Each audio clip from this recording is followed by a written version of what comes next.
Bom, aqui tô eu, gravando mais um vídeo sobre o Daniel Mastral. Eu sei, a internet tá lotada de vídeos sobre o Daniel Mastral nesse momento. A chance desse vídeo aqui ter um bom desempenho é mínima, porque tem produtores de conteúdo muito maiores do que eu, que estão produzindo muitos vídeos sobre o Daniel Mastral.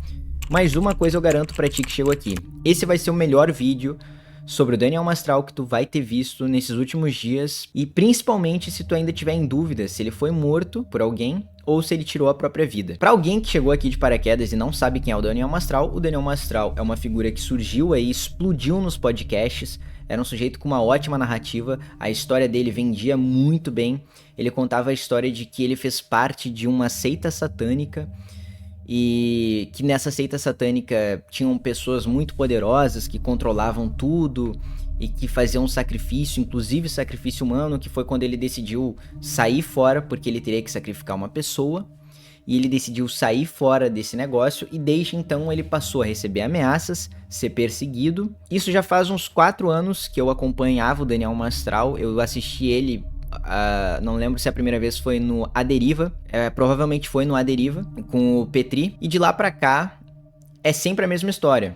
Ele continua sendo perseguido, e na linha cronológica da história que ele conta, desde que ele decidiu sair da seita, ele sempre foi perseguido e sofria ameaças, até hoje. Até hoje não, porque até poucos dias atrás, porque agora ele acabou perdendo a vida. Bom, vamos lá, a gente tem que pegar e analisar com a maior frieza se o Daniel Mastral era perseguido ou não. Esse é o ponto-chave para saber se ele foi morto ou não, tá? O Daniel Mastral afirmava que essas pessoas satanistas detinham ali o controle de tudo, principalmente do Estado. Ou seja, essas pessoas controlavam o judiciário, controlavam o poder executivo, elas eram pessoas com muito dinheiro, muita influência. Portanto, essas pessoas tinham ali o poder de tirar a vida de alguém sem sofrer alguma consequência por isso. E durante todo esse tempo, como eu falei, o Daniel Mastral afirmava que sofria inúmeras ameaças desde que ele decidiu sair dessa seita satânica.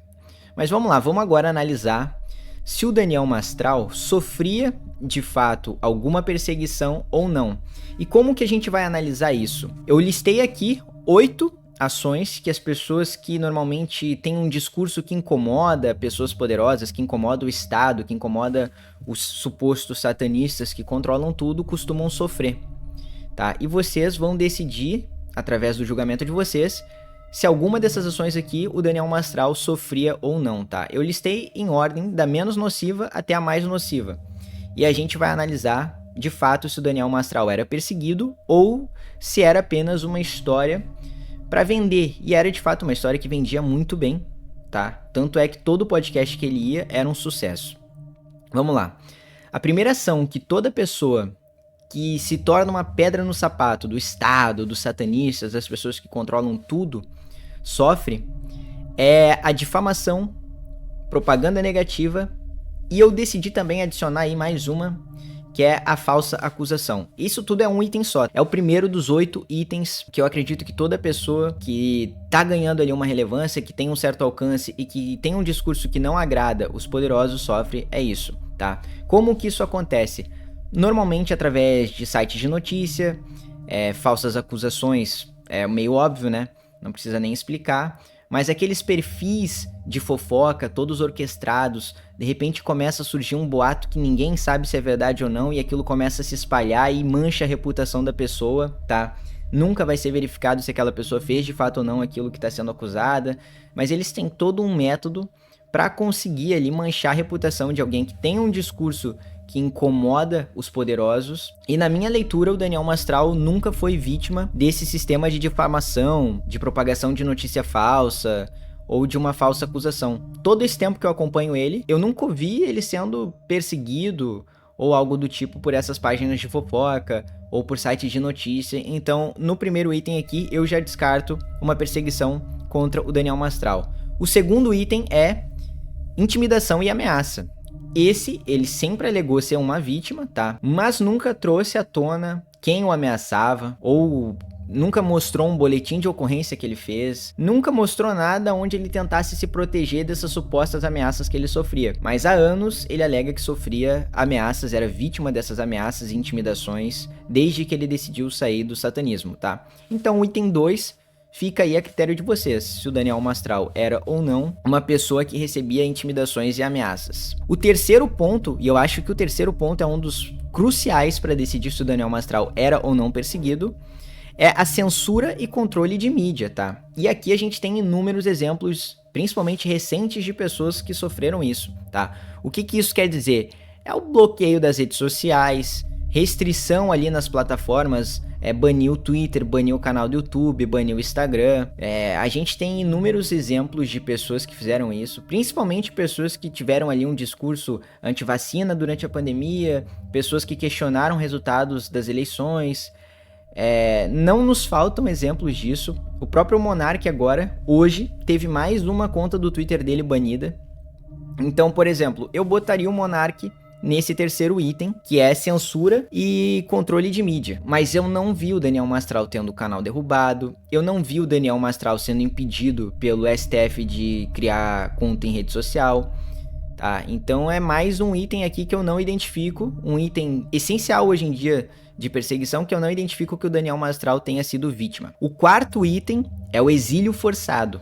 Quando tu é obrigado a deixar o país de origem, às vezes sob uma ameaça de prisão, violência, morte. E os meios para se fazer isso é através de revogação de passaporte, retirada de visto, criação de um ambiente onde o indivíduo seja forçado a sair do país. Novamente, a gente tem vários outros exemplos disso. Inclusive, eu acho importante salientar aqui que o Daniel Mastral também teve um discurso ali, entre aspas, anti-vacina. Ele chamava de picada e falava que isso tudo fazia parte ali de um grande plano satanista para prejudicar as pessoas. Mesmo ele tendo esse discurso, ele nunca foi vítima nem de um exílio forçado e nem de uma censura e controle de mídia. Então aqui já foram 4 itens e apenas um deles dá para interpretar se ele foi ou não, que é o caso das ameaças. Até então, a única evidência que a gente tinha de que ele sofreu alguma ameaça eram as próprias palavras dele. E aí vai de qualquer um acreditar se é verdade ou não. O quinto item, aqui já começa a ficar um pouco mais nocivo, é uma prisão arbitrária. É uma detenção ali sem uma causa justa, ou uma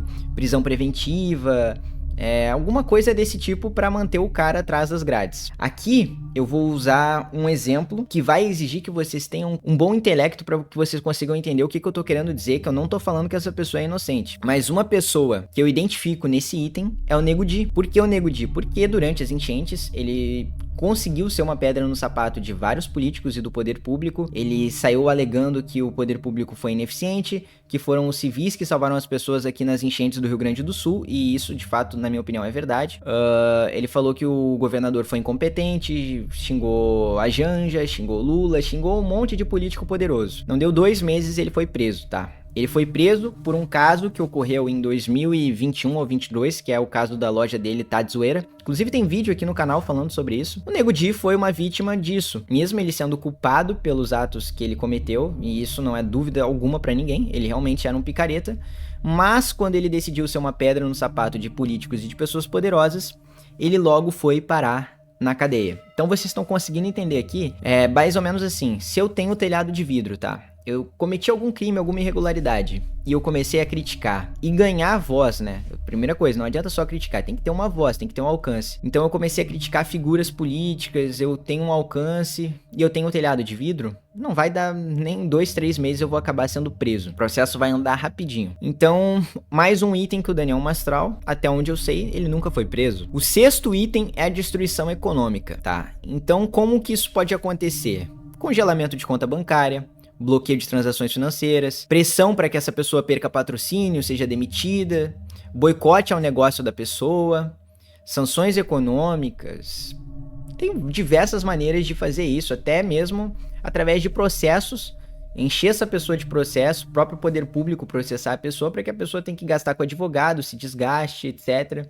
O Daniel Mastral estava ali em todas as plataformas, tem o YouTube dele, vendia os seus livros, nunca teve algum bloqueio com a editora ou coisa do tipo, ele nunca foi silenciado economicamente. Mais um item em que o Daniel Mastral não se enquadra como uma vítima de perseguição.